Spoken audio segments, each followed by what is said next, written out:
أعوذ بالله من الشيطان الرجيم. بسم الله الرحمن الرحيم.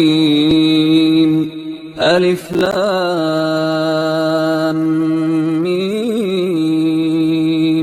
ذلك الكتاب لا ريب فيه هدى للمتقين الذين يؤمنون بالغيب ويقيمون الصلاة ومما رزقناهم ينفقون والذين يؤمنون بما أنزل إليك وما أنزل من قبلك وبالآخرة هم يوقنون أولئك على هدى من ربهم وأولئك هم المفلحون. إن الذين كفروا سواء عليهم أأنذرتهم أم لم تنذرهم لا يؤمنون. ختم الله على قلوبهم وعلى سمعهم وعلى أبصارهم غشاوة ولهم عذاب عظيم. ومن الناس من يقول آمنا بالله وباليوم الآخر وما هم بمؤمنين يخادعون الله والذين آمنوا وما يخدعون إلا أنفسهم وما يشعرون. في قلوبهم مرض فزادهم الله مرضا ولهم عذاب أليم بما كانوا يكذبون. وإذا قيل لهم لا تفسدوا في الأرض قالوا إنما نحن مصلحون ألا إنهم هم المفسدون ولكن لا يشعرون.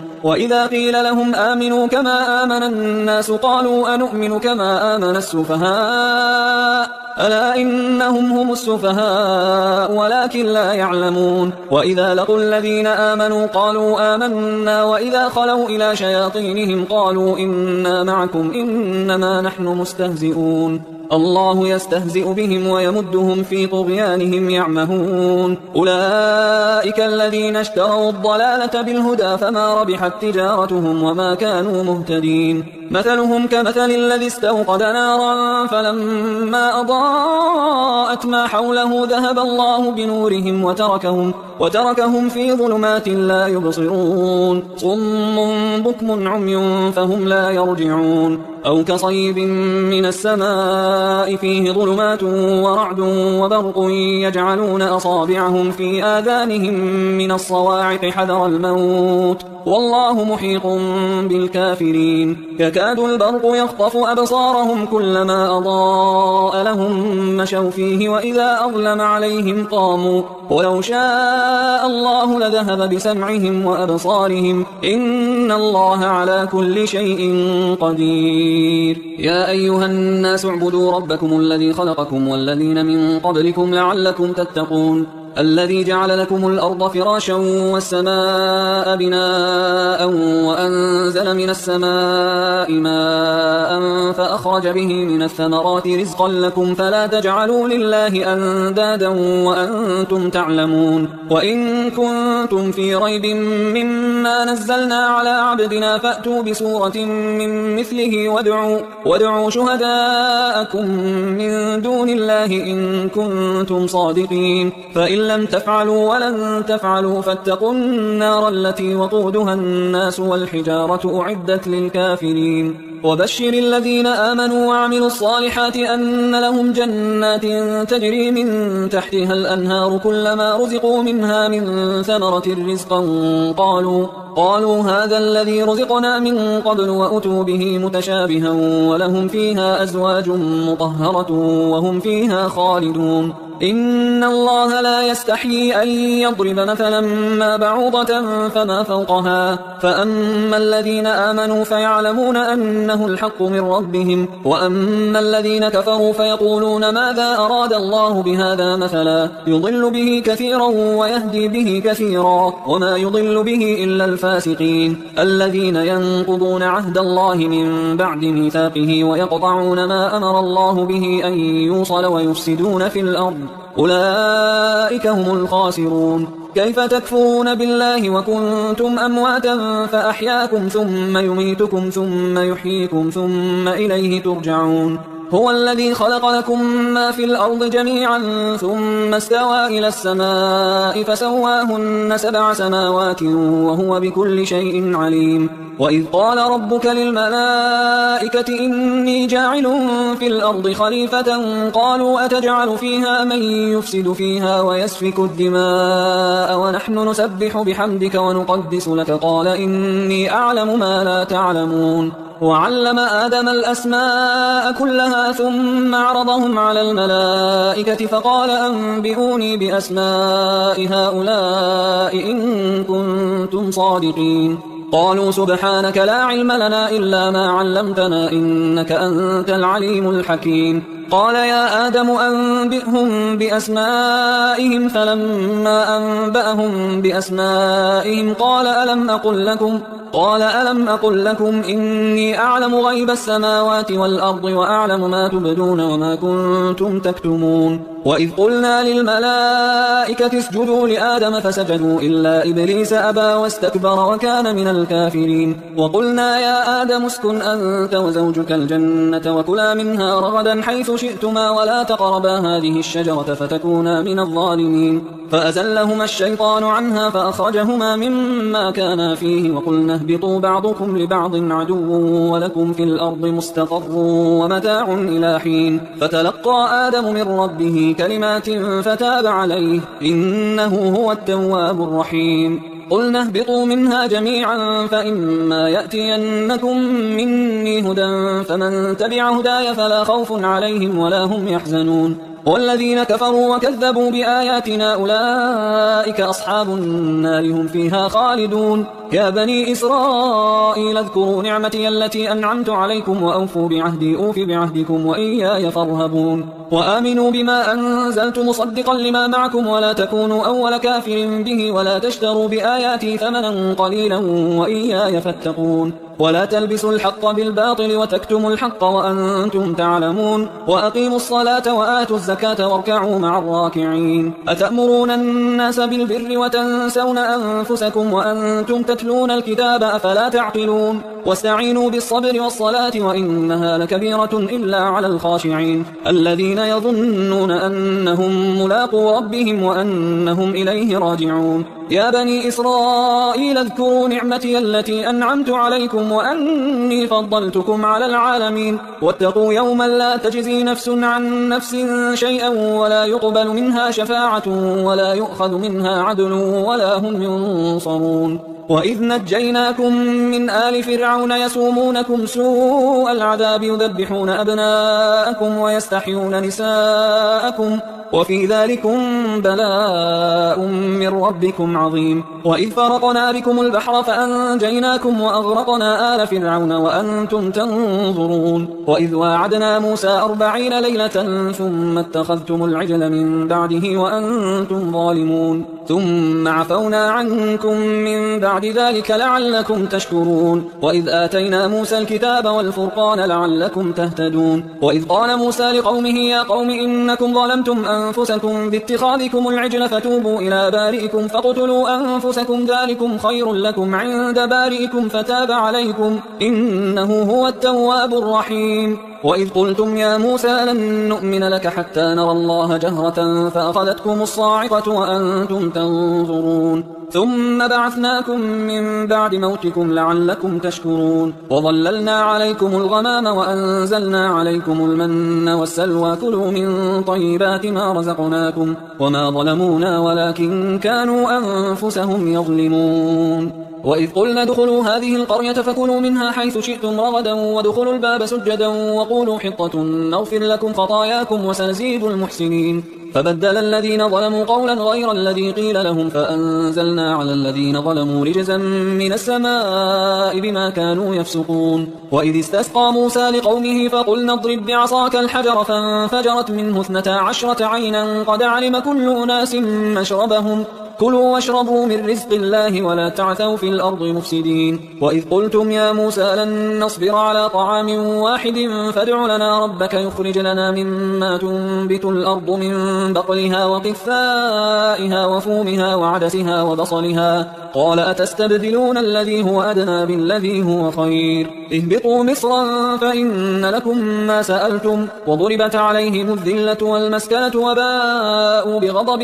من الله ذلك بأنهم كانوا يكفرون بآيات الله ويقتلون النبيين بغير الحق ذلك بما عصوا وكانوا يعتدون. إن الذين آمنوا والذين هادوا والنصارى والصابئين من آمن بالله واليوم الآخر وعمل صالحا فلهم أجرهم عند ربهم ولا خوف عليهم ولا هم يحزنون وإذ أخذنا ميثاقكم ورفعنا فوقكم الطور خذوا ما آتيناكم بقوة واذكروا ما فيه لعلكم تتقون ثم توليتم من بعد ذلك فلولا فضل الله عليكم ورحمته لكنتم من الخاسرين ولقد علمتم الذين اعتدوا منكم في السبت فقلنا لهم كونوا قردة خاسئين فجعلناها نكالا لما بين يديها وما خلفها وموعظة للمتقين وإذ قال موسى لقومه إن الله يأمركم أن تذبحوا بقرة قالوا أتتخذنا هزوا قال أعوذ بالله أن أكون من الجاهلين قالوا ادع لنا ربك يبين لنا ما هي قال إنه يقول إنها بقرة لا فارض ولا بكر عوان بين ذلك فافعلوا ما تؤمرون قالوا ادع لنا ربك يبين لنا ما لونها قال إنه يقول إنها بقرة صفراء فاقع لونها تسر الناظرين قالوا ادع لنا ربك يبين لنا ما هي إن البقرة شابه علينا وإنا إن شاء الله لمهتدون قال إنه يقول إنها بقرة لا ذلول تثير الأرض ولا تسقي الحرث مسلمة لا شية فيها قالوا الآن جئت بالحق فذبحوها وما كادوا يفعلون وإذ قتلتم نفسا فادارأتم فيها والله مخرج ما كنتم تكتمون فقلنا اضربوه ببعضها كذلك يحيي الله الموتى ويريكم آياته لعلكم تعقلون ثم قست قلوبكم من بعد ذلك فهي كالحجارة أو أشد قسوة وإن من الحجارة لما يتفجر منه الأنهار وإن منها لما يشقق فيخرج منه الماء وإن منها لما يهبط من خشية الله وما الله بغافل عما تعملون أفتطمعون أن يؤمنوا لكم وقد كان فريق منهم يسمعون كلام الله ثم يحرفونه من بعد ما عقلوه وهم يعلمون وإذا لقوا الذين آمنوا قالوا آمنا وإذا خلا بعضهم إلى بعض قالوا أتحدثونهم بما فتح الله عليكم ليحاجوكم به عند ربكم أفلا تعقلون أولا يعلمون أن الله يعلم ما يسرون وما يعلنون ومنهم أميون لا يعلمون الكتاب إلا أماني وإنهم إلا يظنون فويل للذين يكتبون الكتاب بأيديهم ثم يقولون هذا من عند الله ليشتروا به ثمنا قليلا فويل لهم مما كتبت أيديهم وويل لهم مما يكسبون وقالوا لن تمسنا النار إلا أياما معدودة قل أتخذتم عند الله عهدا فلن يخلف الله عهده أم تقولون على الله ما لا تعلمون بلى من كسب سيئة وأحاطت به خطيئته فأولئك أصحاب النار هم فيها خالدون والذين آمنوا وعملوا الصالحات أولئك أصحاب الجنة هم فيها خالدون وإذ أخذنا ميثاق بني إسرائيل لا تعبدون إلا الله وبالوالدين إحسانا وذي القربى واليتامى والمساكين وقولوا للناس حسنا وأقيموا الصلاة وآتوا الزكاة ثم توليتم إلا قليلا منكم وأنتم معرضون وإذ أخذنا ميثاقكم لا تسفكون دماءكم ولا تخرجون أنفسكم من دياركم ثم أقررتم وأنتم تشهدون ثم أنتم هؤلاء تقتلون أنفسكم وتخرجون فريقا منكم من ديارهم تظاهرون عليهم بالإثم والعدوان وإن يأتوكم أسارى تفادوهم وهو محرم عليكم إخراجهم أفتؤمنون ببعض الكتاب وتكفرون ببعض فما جزاء من يفعل ذلك منكم إلا خزي في الحياة الدنيا ويوم القيامة يردون إلى أشد العذاب وما الله بغافل عما تعملون أولئك الذين اشتروا الحياة الدنيا بالآخرة فلا يخفف عنهم العذاب ولا هم ينصرون ولقد آتينا موسى الكتاب وقفينا من بعده بالرسل وآتينا عيسى بن مريم البينات وأيدناه بروح القدس أفكلما جاءكم رسول بما لا تهوى أنفسكم استكبرتم ففريقا كذبتم وفريقا تقتلون وقالوا قلوبنا غلف بل لعنهم الله بكفرهم فقليلا ما يؤمنون ولما جاءهم كتاب من عند الله مصدق لما معهم وكانوا من قبل يستفتحون على الذين كفروا فلما جاءهم ما عرفوا كفروا به فلعنة الله على الكافرين. بئس ما اشتروا به أنفسهم أن يكفروا بما أنزل الله بغيا أن ينزل الله من فضله على من يشاء من عباده فباءوا بغضب على غضب وللكافرين عذاب مهين. وإذا قيل لهم آمنوا بما أنزل الله قالوا نؤمن بما أنزل علينا ويكفرون بما وراءه وهو الحق مصدقا لما معهم. قل فلم تقتلون أنبياء الله من قبل إن كنتم مؤمنين ولقد جاءكم موسى بالبينات ثم اتخذتم العجل من بعده وأنتم ظالمون. وإذ أخذنا ميثاقكم ورفعنا فوقكم الطور خذوا ما آتيناكم بقوة واسمعوا قالوا سمعنا وعصينا وأشربوا في قلوبهم العجل بكفرهم قل بئس ما يأمركم به إيمانكم إن كنتم مؤمنين. قل إن كانت لكم الدار الآخرة عند الله خالصة من دون الناس فتمنوا الموت إن كنتم صادقين ولن يتمنوه أبدا بما قدمت أيديهم والله عليم بالظالمين. ولتجدنهم أحرص الناس على حياة ومن الذين أشركوا يود أحدهم لو يعمر 1000 سنة وما هو بمزحزحه من العذاب أن يعمر والله بصير بما يعملون. قل من كان عدوا لجبريل فإنه نزله على قلبك بإذن الله مصدقا لما بين يديه وهدى وبشرى للمؤمنين. من كان عدوا لله وملائكته ورسله وجبريل وميكال فإن الله عدو للكافرين. ولقد أنزلنا إليك آيات بينات وما يكفر بها إلا الفاسقون أو كلما عاهدوا عهدا نبذه فريق منهم بل أكثرهم لا يؤمنون. ولما جاءهم رسول من عند الله مصدق لما معهم نبذ فريق من الذين أوتوا الكتاب كتاب الله وراء ظهورهم كأنهم لا يعلمون. واتبعوا ما تتلو الشياطين على ملك سليمان وما كفر سليمان ولكن الشياطين كفروا يعلمون الناس السحر وما أنزل على الملكين ببابل هاروت وماروت وما يعلمان من أحد حتى يقولا إنما نحن فتنة فلا تكفر فيتعلمون منهما ما يفرقون به بين المرء وزوجه وما هم بضارين به من أحد إلا بإذن الله ويتعلمون ما يضرهم ولا ينفعهم ولقد علموا لمن اشتراه ما له في الآخرة من خلاق ولبئس ما شروا به أنفسهم لو كانوا يعلمون. ولو أنهم آمنوا واتقوا لمثوبة من عند الله خير لو كانوا يعلمون. يا أيها الذين آمنوا لا تقولوا راعنا وقولوا انظرنا واسمعوا وللكافرين عذاب أليم. ما يود الذين كفروا من أهل الكتاب ولا المشركين أن ينزل عليكم من خير من ربكم والله يختص برحمته من يشاء والله ذو الفضل العظيم. ما ننسخ من آية أو ننسها نأتي بخير منها أو مثلها. ألم تعلم أن الله على كل شيء قدير. ألم تعلم أن الله له ملك السماوات والأرض وما لكم من دون الله من ولي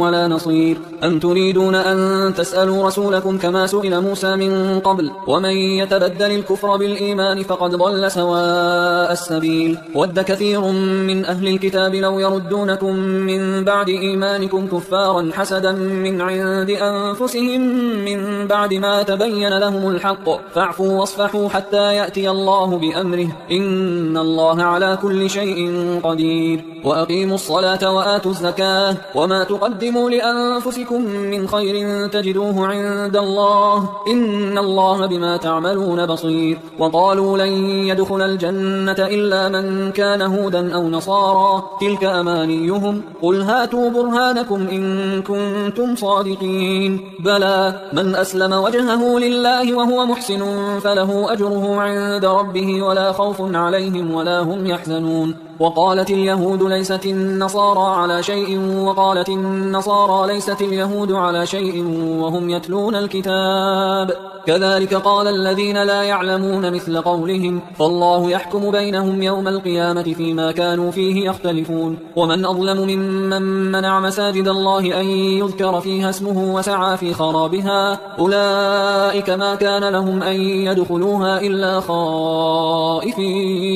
لهم في الدنيا خزي ولهم في الآخرة عذاب عظيم ولله المشرق والمغرب فأينما تولوا فثم وجه الله إن الله واسع عليم وقالوا اتخذ الله ولدا سبحانه بل له ما في السماوات والأرض كل له قانتون بديع السماوات والأرض وإذا قضى أمرا فإنما يقول له كن فيكون وقال الذين لا يعلمون لولا يكلمنا الله أو تأتينا آية كذلك قال الذين من قبلهم مثل قولهم تشابهت قلوبهم قد بينا الآيات لقوم يوقنون إنا أرسلناك بالحق بشيرا ونذيرا ولا تسأل عن أصحاب الجحيم ولن ترضى عنك اليهود ولا النصارى حتى تتبع ملتهم قل إن هدى الله هو الهدى ولئن اتبعت أهواءهم بعد الذي جاءك من العلم ما لك من الله من ولي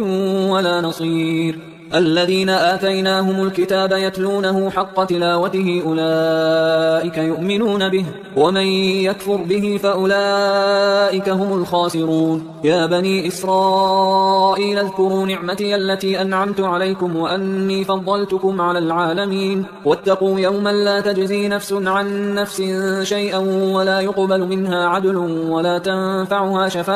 ولا تنفعها شفاعة ولا هم ينصرون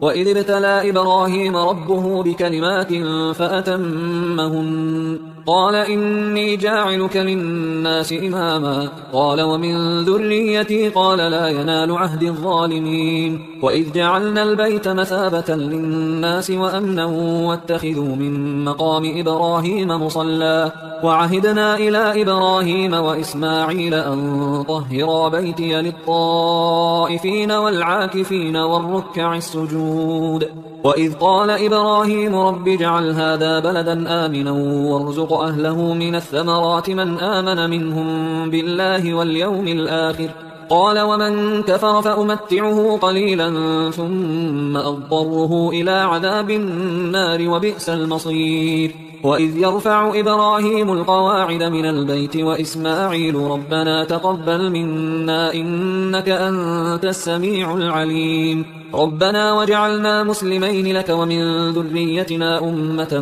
مسلمة لك وأرنا مناسكنا وتب علينا إنك أنت التواب الرحيم ربنا وبعث فيهم رسولا منهم يتلو عليهم آياتك ويعلمهم الكتاب والحكمة ويزكيهم إنك أنت العزيز الحكيم ومن يرغب عن ملة إبراهيم إلا من سفه نفسه ولقد اصطفيناه في الدنيا وإنه في الآخرة لمن الصالحين إذ قال له ربه أسلم قال أسلمت لرب العالمين ووصى بها إبراهيم بنيه ويعقوب يا بني إن الله اصطفى لكم الدين فلا تموتن إلا وأنتم مسلمون أم كنتم شهداء إذ حضر يعقوب الموت إذ قال لبنيه ما تعبدون من بعدي قالوا نعبد إلهك وإله آبائك إبراهيم وإسماعيل وإسحاق إلها واحدا ونحن له مسلمون تلك أمة قد خلت لها ما كسبت ولكم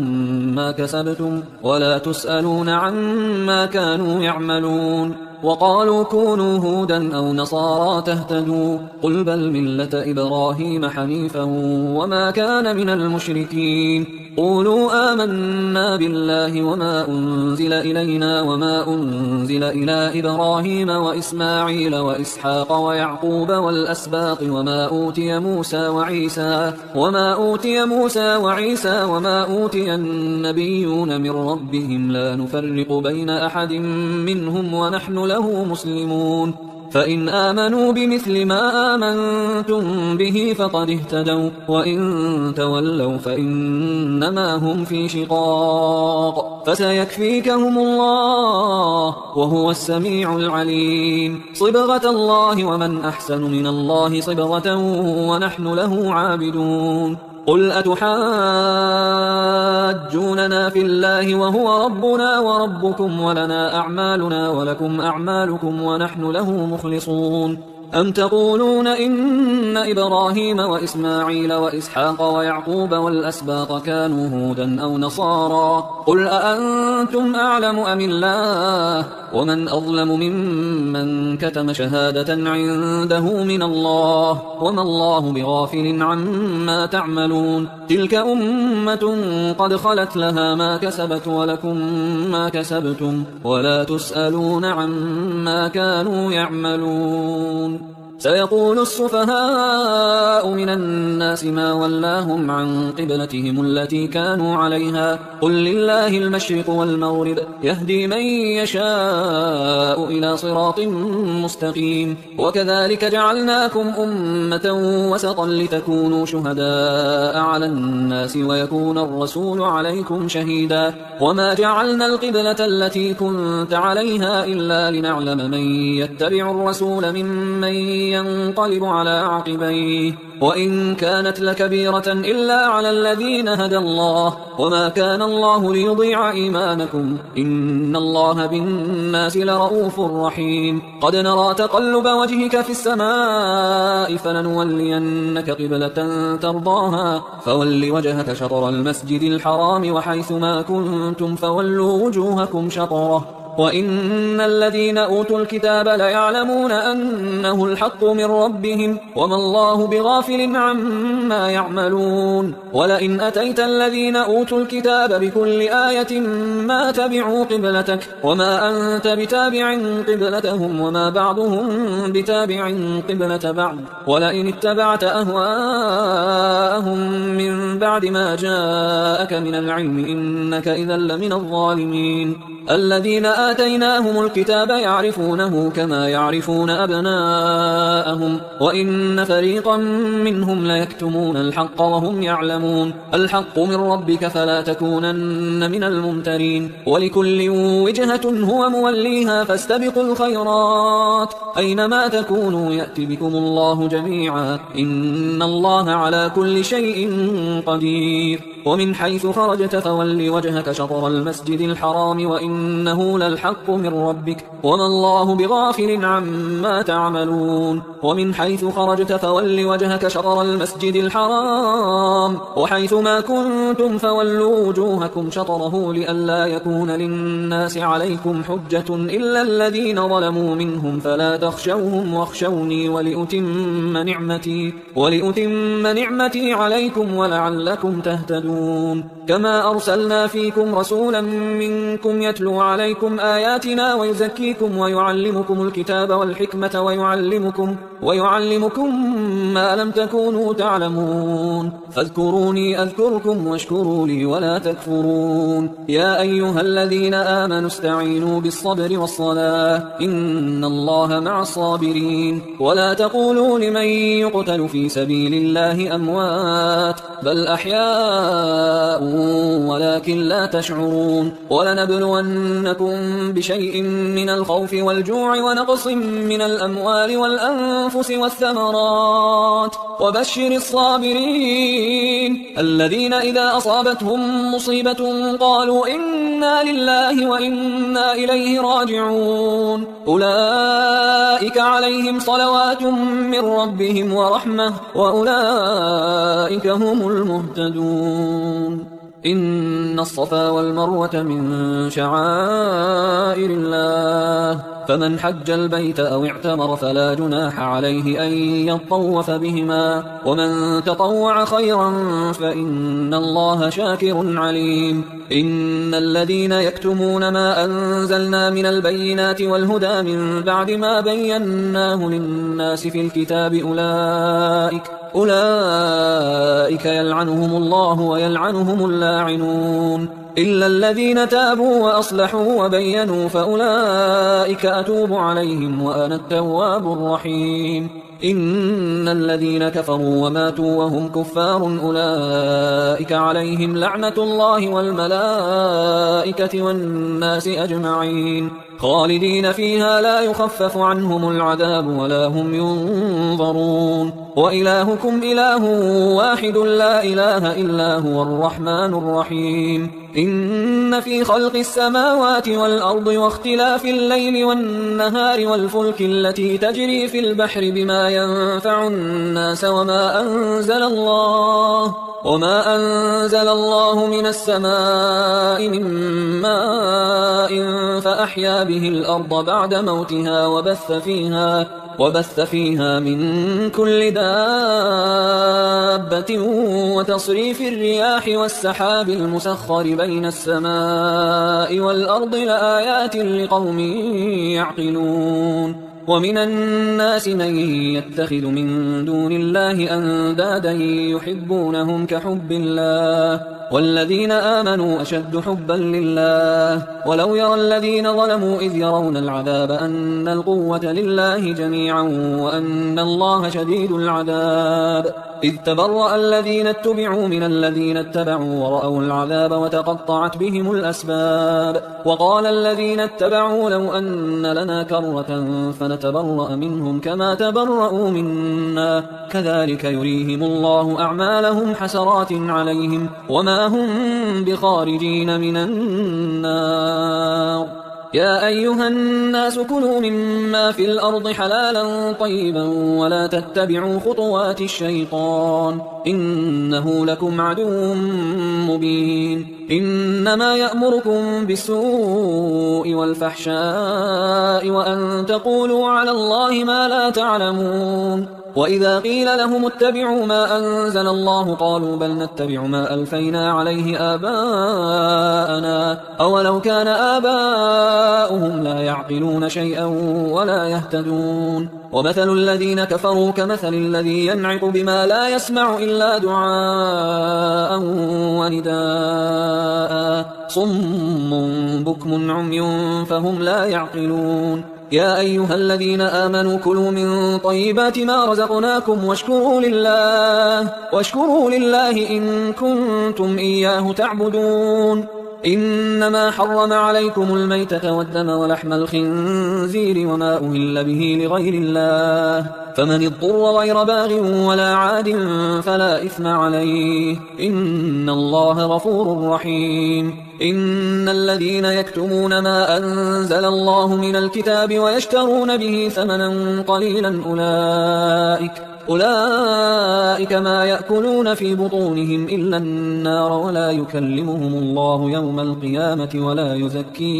ولا يزكيهم ولهم عذاب أليم. أولئك الذين اشتروا الضلالة بالهدى والعذاب بالمغفرة فما أصبرهم على النار ذلك بأن الله نزل الكتاب بالحق وإن الذين اختلفوا في الكتاب لفي شقاق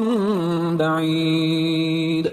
ليس البر أن تولوا وجوهكم قبل المشرق والمغرب ولكن البر من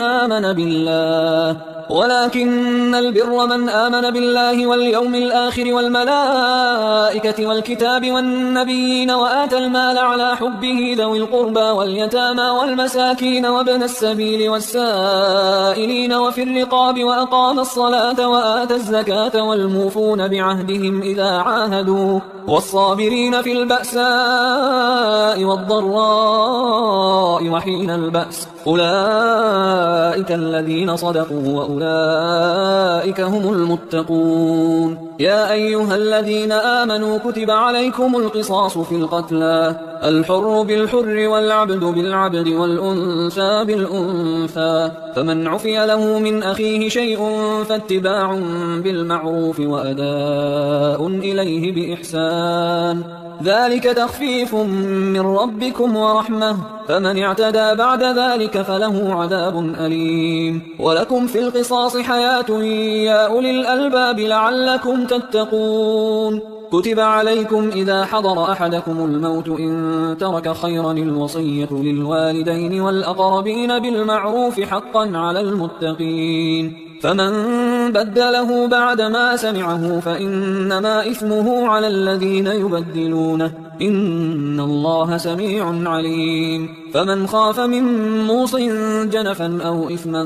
فأصلح بينهم فلا إثم عليه إن الله غفور رحيم يا أيها الذين آمنوا كتب عليكم الصيام كما كتب على الذين من قبلكم لعلكم تتقون أياما معدودات فمن كان منكم مريضا أو على سفر فعدة من أيام أخر وعلى الذين يطيقونه فدية طعام مسكين فمن تطوع خيرا فهو خير له وأن تصوموا خير لكم إن كنتم تعلمون شهر رمضان الذي أنزل فيه القرآن هدى للناس وبينات من الهدى والفرقان فمن شهد منكم الشهر فليصم ومن كان مريضا أو على سفر فعدة من أيام أخر يريد الله بكم اليسر ولا يريد بكم العسر ولتكملوا العدة ولتكبروا الله على ما هداكم ولعلكم تشكرون وإذا سألك عبادي عني فإني قريب أجيب دعوة الداعي إذا دعان فليستجيبوا لي وليؤمنوا بي لعلهم يرشدون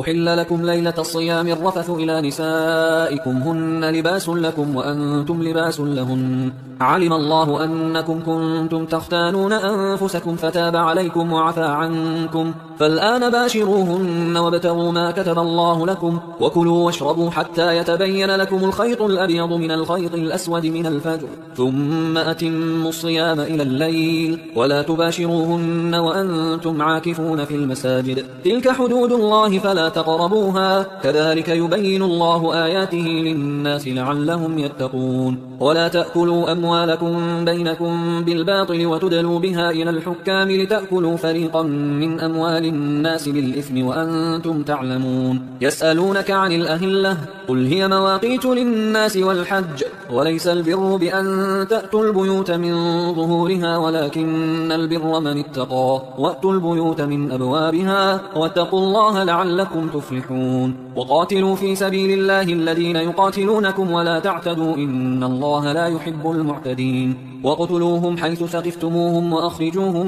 من حيث أخرجوكم والفتنة أشد من القتل ولا تقاتلوهم عند المسجد الحرام حتى يقاتلوكم فيه فإن قاتلوكم فاقتلوهم كذلك جزاء الكافرين فإن انتهوا فإن الله غفور رحيم وقاتلوهم حتى لا تكون فتنة ويكون الدين لله فإن انتهوا فلا عدوان إلا على الظالمين الشهر الحرام بالشهر الحرام والحرمات قصاص فمن اعتدى عليكم فاعتدوا عليه بمثل ما اعتدى عليكم واتقوا الله واعلموا أن الله مع المتقين وأنفقوا في سبيل الله ولا تلقوا بأيديكم إلى التهلكة وأحسنوا إن الله يحب المحسنين وأتموا الحج والعمرة لله فإن أحصرتم فما استيسر من الهدي ولا تحلقوا رؤوسكم حتى يبلغ الهدي محله فمن كان منكم مريضا أو به أذى من رأسه ففدية من صيام أو صدقة أو نسك فإذا أمنتم فمن تمتع بالعمرة إلى الحج فما استيسر من الهدي فمن لم يجد فصيام 3 أيام في الحج و7 إذا رجعتم تلك 10 كاملة ذلك لمن لم يكن أهله حاضر المسجد الحرام واتقوا الله واعلموا أن الله شديد العقاب الحج أشهر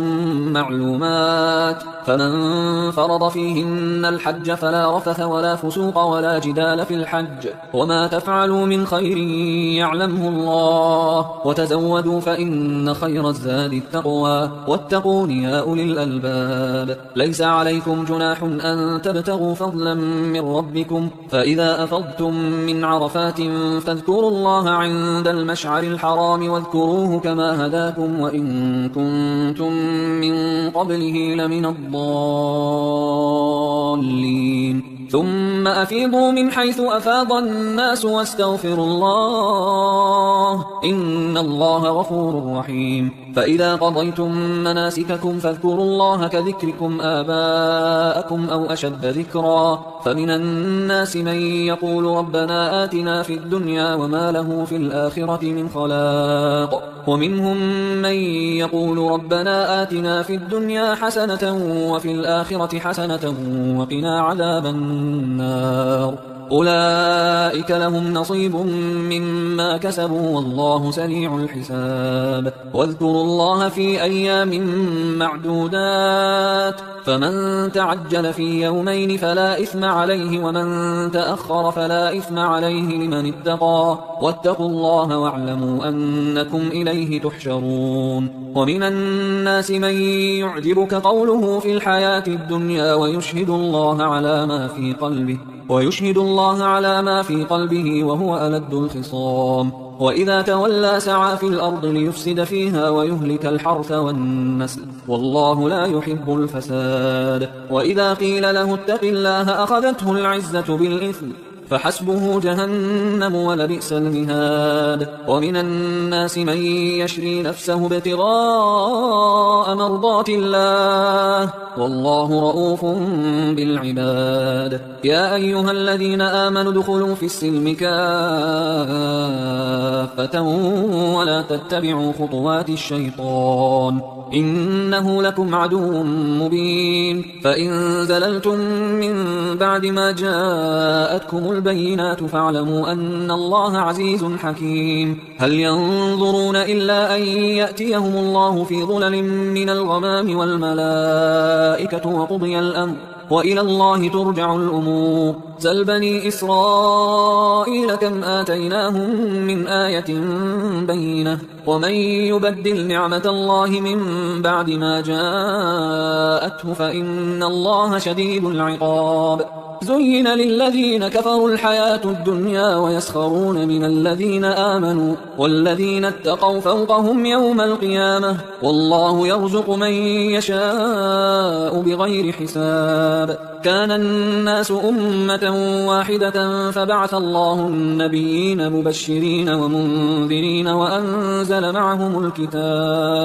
وأنزل معهم الكتاب بالحق ليحكم بين الناس فيما اختلفوا فيه وما اختلف فيه إلا الذين أوتوه من بعد ما جاءتهم البينات بغيا بينهم فهدى الله الذين آمنوا لما اختلفوا فيه من الحق بإذنه والله يهدي من يشاء إلى صراط مستقيم أم حسبتم أن تدخلوا الجنة ولما يأتكم مثل الذين خلوا من قبلكم مستهم البأساء والضراء وزلزلوا حتى يقول الرسول والذين آمنوا معه متى نصر الله ألا إن نصر الله قريب يسألونك ماذا ينفقون قل ما أنفقتم من خير فللوالدين والأقربين واليتامى والمساكين وابن السبيل وما تفعلوا من خير فإن الله به عليم كتب عليكم القتال وهو كره لكم وعسى أن تكرهوا شيئا وهو خير لكم وعسى أن تحبوا شيئا وهو شر لكم والله يعلم وأنتم لا تعلمون يسألونك عن الشهر الحرام قتال فيه قل قتال فيه كبير وصد عن سبيل الله وكفر به والمسجد الحرام وإخراج أهله منه أكبر عند الله والفتنة أكبر من القتل ولا يزالون يقاتلونكم حتى يردوكم عن دينكم إن استطاعوا ومن يرتد منكم عن دينه فيمت وهو كافر فأولئك حبطت أعمالهم في الدنيا والآخرة وأولئك أصحاب النار هم فيها خالدون إن الذين آمنوا والذين هاجروا وجاهدوا في سبيل الله أولئك يرجون رحمة الله والله غفور رحيم يسألونك عن الخمر والميسر قل فيهما إثم كبير ومنافع للناس وإثمهما أكبر من نفعهما ويسألونك ماذا ينفقون قل العفو كذلك يبين الله لكم الآيات لعلكم تتفكرون في الدنيا والآخرة ويسألونك عن اليتامى قل إصلاح لهم خير وإن تخالطوهم فإخوانكم والله يعلم المفسد من المصلح ولو شاء الله لأعنتكم إن الله عزيز حكيم ولا تنكحوا المشركات حتى يؤمن ولأمة مؤمنة خير من مشركة ولو أعجبتكم ولا تنكحوا المشركين حتى يؤمنوا ولعبد مؤمن خير من مشرك ولو أعجبكم أولئك يدعون إلى النار والله يدعو إلى الجنة والمغفرة بإذنه ويبين آياته للناس لعلهم يتذكرون ويسألونك عن المحيض قل هو أذى فاعتزلوا النساء في المحيض ولا تقربوهن حتى يطهرن فإذا تطهرن فأتوهن من حيث أمركم الله إن الله يحب التوابين ويحب المتطهرين نساؤكم حرث لكم فأتوا حرثكم أنا شئتم وقدموا لأنفسكم واتقوا الله واعلموا أنكم ملاقوه وبشر المؤمنين ولا تجعلوا الله عرضة لأيمانكم أن تبروا وتتقوا وتصلحوا بين الناس والله سميع عليم لا يؤاخذكم الله باللغو في أيمانكم ولكن يؤاخذكم بما كسبت قلوبكم والله غفور حليم للذين يؤلون من نسائهم تربص 4 أشهر فإن فاءوا فإن الله غفور رحيم وإن عزموا الطلاق فإن الله سميع عليم والمطلقات يتربصن بأنفسهن 3 قروء ولا يحل لهن أن يكتمن ما خلق الله في أرحامهن إن كن يؤمن بالله واليوم الآخر وبعولتهن أحق بردهن في ذلك إن أرادوا إصلاحا ولهن مثل الذي عليهن بالمعروف وللرجال عليهن درجة والله عزيز حكيم الطلاق 2 مرتان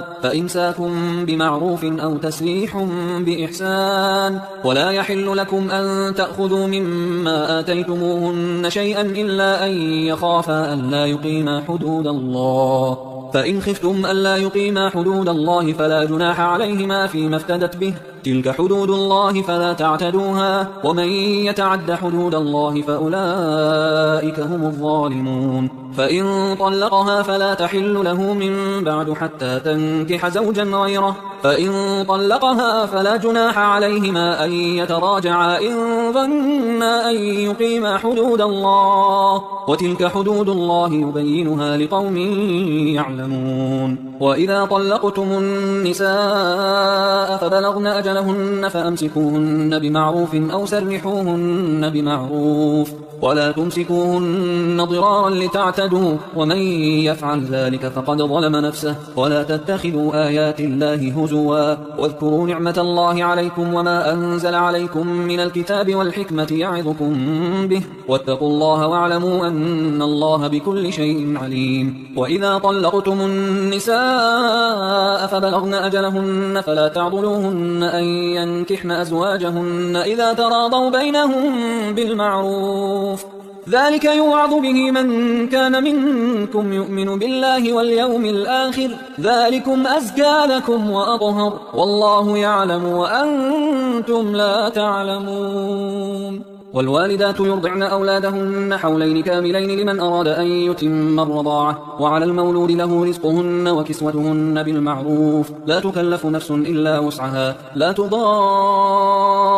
والدة بولدها ولا مولود له بولده وعلى الوارث مثل ذلك فإن أرادا فصالا عن تراض منهما وتشاور فلا جناح عليهما وإن أردتم أن تسترضعوا أولادكم فلا جناح عليكم إذا سلمتم ما آتيتم بالمعروف واتقوا الله واعلموا أن الله بما تعملون بصير والذين يتوفون منكم ويذرون أزواجا يتربصن بأنفسهن 4 أشهر و10 فإذا بلغن أجلهن فلا جناح عليكم فيما فعلن في أنفسهن بالمعروف والله بما تعملون تعملون خبير. ولا جناح عليكم فيما عرضتم به من خطبة النساء أو أكننتم في أنفسكم، علم الله أنكم ستذكرونهن ولكن لا تواعدوهن سرا إلا أن تقولوا قولا معروفا. ولا تعزموا عقدة النكاح حتى يبلغ الكتاب أجله، واعلموا أن الله يعلم ما في أنفسكم فاحذروه، واعلموا أن الله غفور حليم. لا جناح عليكم إن طلقتم النساء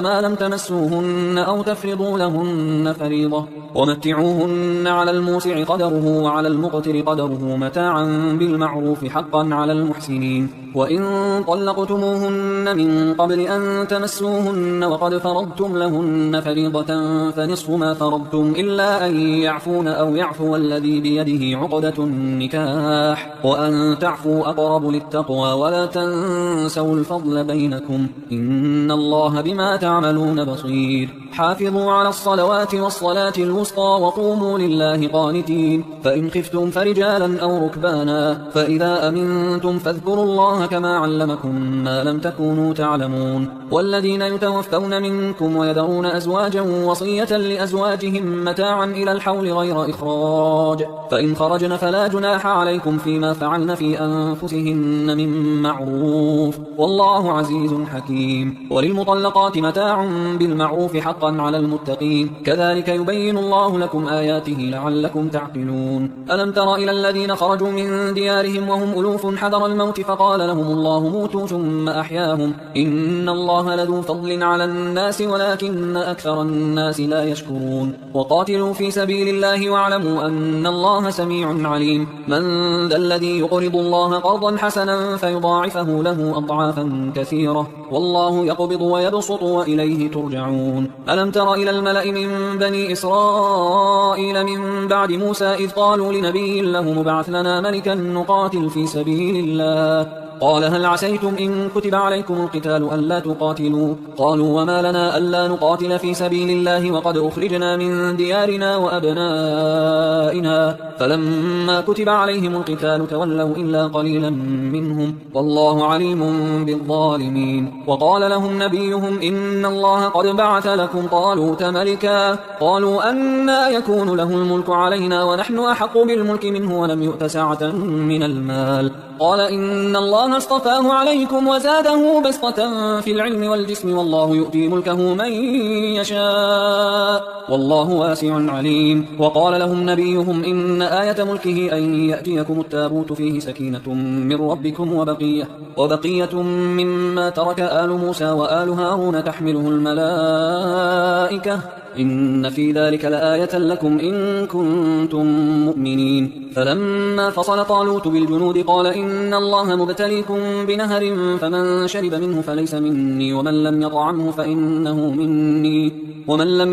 فإنه مني إلا من اغترف غرفة بيده، فشربوا منه إلا قليلا منهم. فلما جاوزه هو والذين آمنوا معه قالوا لا طاقة لنا اليوم بجالوت وجنوده، قال الذين يظنون أنهم ملاقوا الله كم من فئة قليلة غلبت فئة كثيرة بإذن الله والله مع الصابرين. ولما برزوا لجالوت وجنوده قالوا ربنا أفرغ علينا صبرا وثبت أقدامنا وانصرنا على القوم الكافرين، فهزموهم بإذن الله. وقتل داود جالوت وآتاه الله الملك والحكمة وعلمه مما يشاء، ولولا دفع الله الناس بعضهم ببعض لفسدت الأرض ولكن الله ذو فضل على العالمين. تلك آيات الله نتلوها عليك بالحق وإنك لمن المرسلين. تلك الرسل فضلنا بعضهم على بعض، منهم من كلم الله ورفع بعضهم درجات، وآتينا عيسى ابن مريم البينات وأيدناه بروح القدس، ولو شاء الله ما اقتتل الذين من بعدهم من بعد ما جاءتهم البينات ولكن اختلفوا فمنهم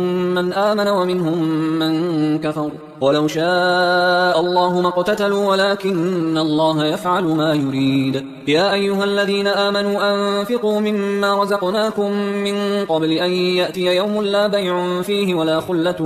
ولا شفاعة والكافرون هم الظالمون. الله لا إله إلا هو الحي القيوم لا تأخذه سنة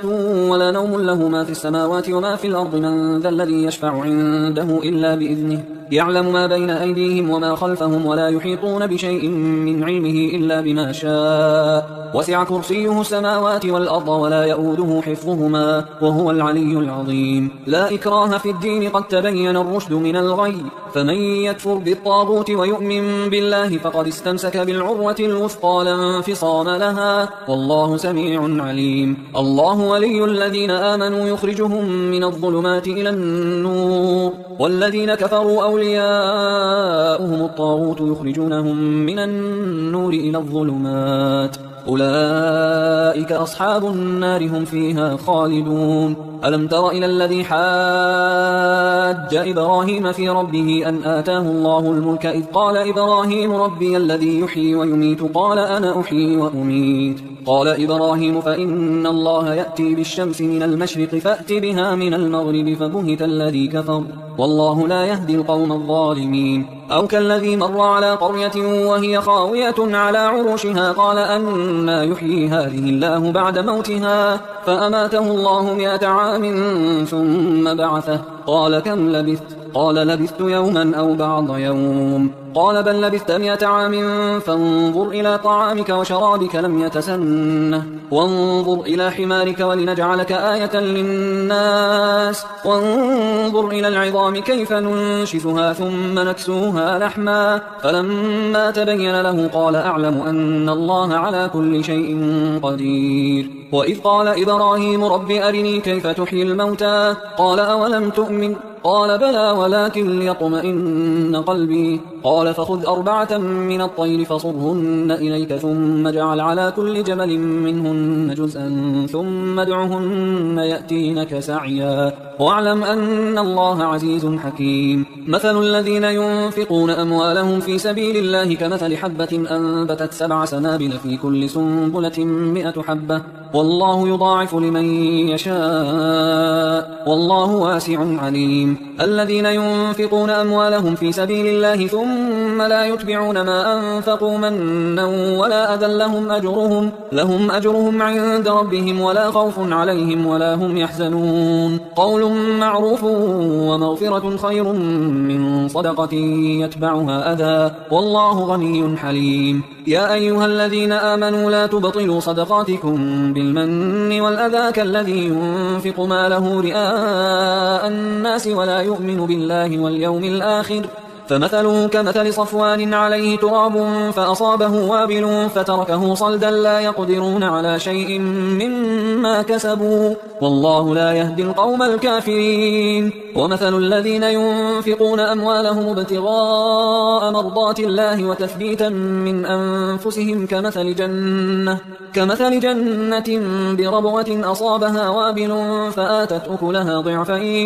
فآتت أكلها ضعفين فإن لم يصبها وابل فطل والله بما تعملون بصير. أيود أحدكم أن تكون له جنة من نخيل وأعناب تجري من تحتها الأنهار له فيها من كل الثمرات وأصابه الكبر وله ذرية ضعفاء فأصابها إعصار فيه نار فاحترقت كذلك يبين الله لكم الآيات لعلكم تتفكرون. يا أيها الذين آمنوا أنفقوا من طيبات ما كسبتم ومما أخرجنا لكم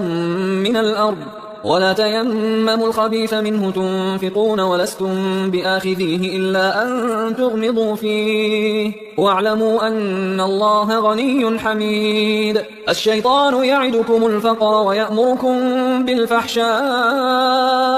والله يعدكم مغفرة منه وفضلا والله واسع عليم. يؤتي الحكمة من يشاء ومن يؤت الحكمة فقد أوتي خيرا كثيرا وما يذكر إلا أولو الألباب. وما أنفقتم من نفقة أو نذرتم من نذر فإن الله يعلمه وما للظالمين من أنصار. إن تبدوا الصدقات فنعما هي، وإن تخفوها وتؤتوها الفقراء فهو خير لكم ويكفر عنكم من سيئاتكم والله بما تعملون خبير. ليس عليك هداهم ولكن الله يهدي من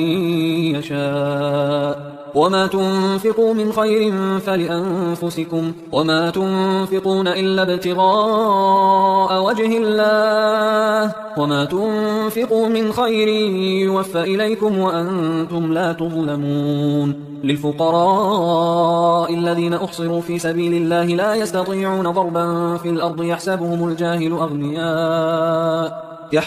الجاهل أغنياء من التعفف تعرفهم بسيماهم لا يسألون الناس إلحافا وما تنفقوا من خير فإن الله به عليم. الذين ينفقون أموالهم بالليل والنهار سرا وعلانية فلهم أجرهم عند ربهم ولا خوف عليهم ولا هم يحزنون. الذين يأكلون الربا لا يقومون إلا كما يقوم الذي يتخبطه الشيطان من المس ذلك بأنهم قالوا إنما البيع مثل الربا وأحل الله البيع وحرم الربا. فمن جاءه موعظة من ربه فانتهى فله ما سلف وأمره إلى الله ومن عاد فأولئك أصحاب النار هم فيها خالدون. يمحق الله الربا ويربي الصدقات والله لا يحب كل كفار أثيم. إن الذين آمنوا وعملوا الصالحات وأقاموا الصلاة وآتوا الزكاة لهم أجرهم عند ربهم ولا خوف عليهم ولا هم يحزنون.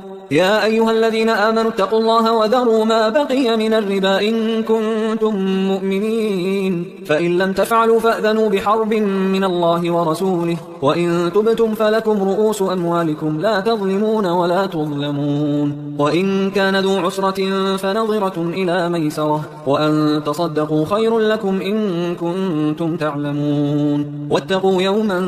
ترجعون فيه إلى الله ثم توفى كل نفس ما كسبت وهم لا يظلمون. يا أيها الذين آمنوا إذا تداينتم بدين إلى أجل مسمى فاكتبوه وليكتب بينكم كاتب بالعدل ولا يأب كاتب أن يكتب كما علمه الله فليكتب وليملل الذي عليه الحق وليتق الله ربه ولا يبخس منه شيئا فإن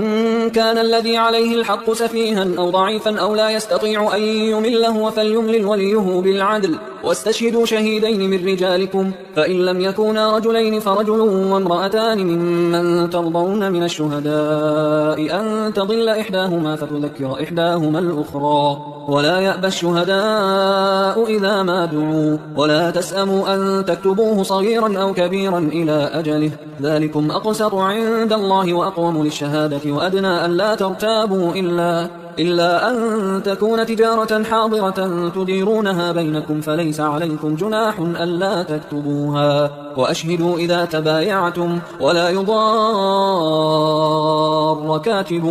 ولا شهيد وإن تفعلوا فإنه فسوق بكم واتقوا الله ويعلمكم الله والله بكل شيء عليم. وإن كنتم على سفر ولم تجدوا كاتبا فرهان مقبوضة فإن أمن بعضكم بعضا فليؤدي الذي اؤتمن أمانته وليتق الله ربه ولا تكتموا الشهادة ومن يكتمها فإنه آثم قلبه والله بما تعملون عليم. لله ما في السماوات وما في الأرض وإن تبدوا ما في أنفسكم أو تخفوه يحاسبكم به الله فيغفر لمن يشاء ويعذب من يشاء والله على كل شيء قدير. آمن الرسول بما أنزل إليه من ربه والمؤمنون كل آمن بالله وملائكته وكتبه ورسله لا نفرق بين أحد من رسله وقالوا سمعنا وأطعنا غفرانك ربنا وإليك المصير. لا يكلف الله نفسا إلا وسعها لها ما كسبت وعليها ما اكتسبت ربنا لا تؤاخذنا إن نسينا أو أخطأنا ربنا ولا تحمل علينا إصرا كما حملته على الذين من قبلنا ربنا ولا تحمل حملنا ما لا طاقة لنا به واعف عنا واغفر لنا وارحمنا أنت مولانا فانصرنا على القوم الكافرين.